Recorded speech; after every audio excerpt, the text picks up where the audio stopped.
औज़ुबिल्लाहिमिनश्शैतानिर्रजीम बिस्मिल्लाहिर्रहमानिर्रहीम। शुरू करते अल्लाह रब्बुल आलमीन के नाम से जो बड़े मेहरबान निहायत रहम वाले है। बिस्मिल्लाहिर्रहमानिर्रहीम। फिर जो शख्स उस वसीयत को सुनने के बाद उसमें कोई तब्दीली करेगा तो उसका गुनाह उन लोगों पर होगा जो उसमें तब्दीली करेंगे। यकीन रखो कि अल्लाह सब कुछ सुनते जानते हैं। हाँ, अगर किसी शख्स को यह अंदेशा डर हो और आशंका हो कि कोई वसीयत करने वाला बेजा तरफदारी या गुनाह का काम कर रहा है और वह संबंधित लोगों के बीच सुलह करा दे तो उस पर कोई गुनाह नहीं। बेशक अल्लाह ताला बहुत बख्शने वाले बड़े मेहरबान है। ए ईमान वालों, तुम पर रोजे फर्ज कर दिए गए हैं जिस तरह तुमसे पहले लोगों पर फर्ज किए गए थे, ताकि तुम्हारे अंदर तक़वा पैदा हो। गिनती के चंद दिन रोजे रखने हैं।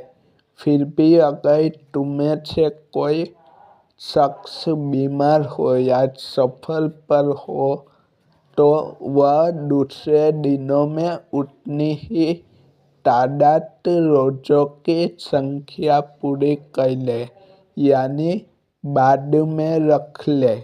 और जो लोग इसकी ताकत रखते हो वे एक मिस्कीन, गरीब और नादार व्यक्ति को खाना खिलाकर रोजे का फिदिया अदा कर दे।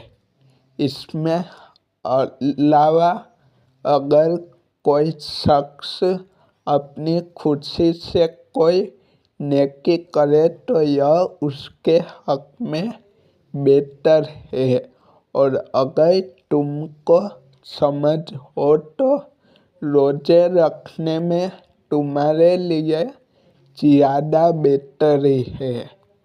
रमज़ान का महीना वह है जिसमें कुरान नाजिल किया गया, जो सरापा हिदायत और ऐसी रोशन निशानियों का हामिल यानी अपने अंदर लिए हुए है, जो सही रास्ता दिखाती है और हक व बातिल के दरमियान दो टूक फैसला कर देती है।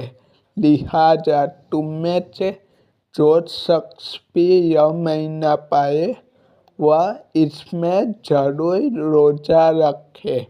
और अगर तुममें से कोई शख्स बीमार हो या सफर पर हो तो वह दूसरे दिनों में उतनी ही रोज़ों की तादाद पूरी कर ले, यानी बाद में रख ले।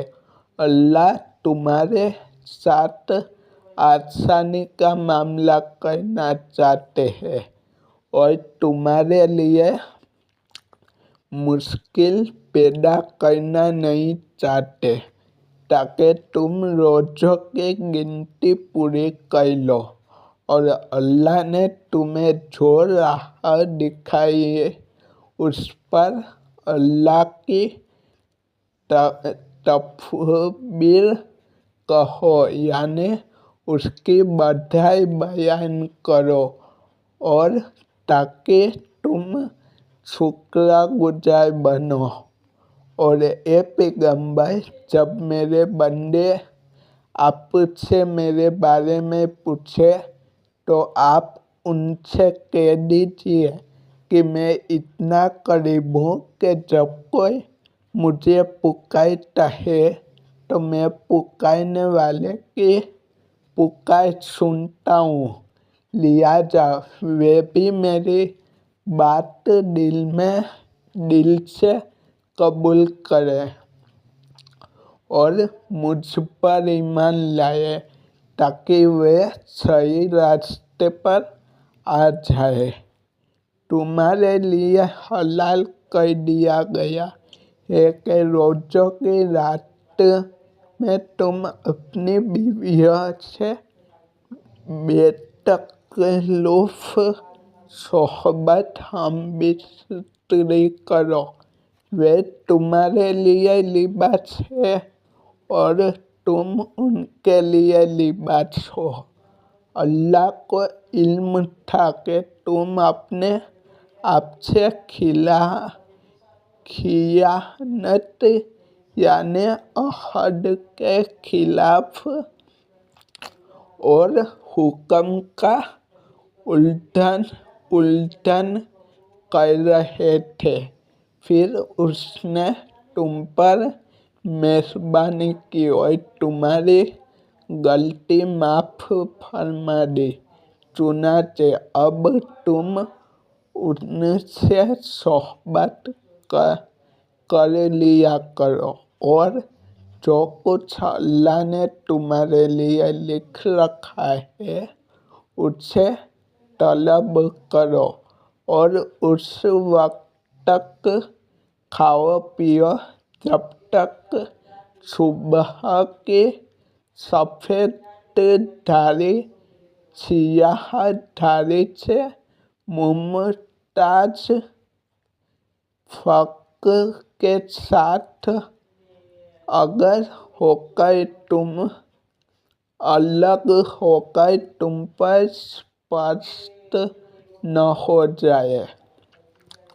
उसके बाद रात आने तक रोजे पूरे करो और अपनी बीवियों से इस हालत में सोहबत व हमबिस्तरी न करो जब तुम मस्जिदों में एतिकाफ में बैठे हो। यह अल्लाह की मुकर्रर की हुई हदें सीमाएं हैं, लिहाजा इनसे आगे न बढ़ना। इसी तरह अल्लाह अपनी निशानियाँ लोगों के सामने खोल कर बयान करते हैं ताकि वे तकवा परहेज़गारी और नेकी इख्तियार करें और आपस में एक दूसरे का माल नाहक तरीकों से न खाओ और न उनका मुकदमा हाकिमों के पास इस गर्ज से ले जाओ कि लोगों के माल का कोई हिस्सा जानते बूझते हड़प करने का गुनाह करो। लोग आपसे नए महीनों के चांद के बारे में पूछते हैं। आप उन्हें बता दीजिए कि वह लोगों के विभिन्न मामलात के और हज के औकात दिनों और समय को मुतय्यन करने के लिए है और यह कोई नेकी नहीं है कि तुम घरों में उनकी पुश्त की तरफ पिछले रास्तों से दाखिल हो, बल्कि नेकी अच्छी और भलाई की बात यह है कि इंसान तकवा, अल्लाह का डर, नेकी और परहेज़गारी इख्तियार करे और तुम घरों में उनके दरवाज़ों से दाखिल हुआ करो और अल्लाह से डरते रहो ताकि तुम्हें फलाह कामयाबी हासिल हो। और उन लोगों से अल्लाह के रास्ते में जंग करो जो तुमसे जंग करते हैं और जियादती न करो। यकीन जानो कि अल्लाह जियादती करने वालों को पसंद नहीं करते। और तुम उन लोगों को जहाँ पाओ कत्ल करो और उन्हें उस जगह से निकाल बाहर करो जहाँ से उन्होंने तुम्हें निकाला था। और फितना कत्ल से ज़्यादा संगीन बुराई है।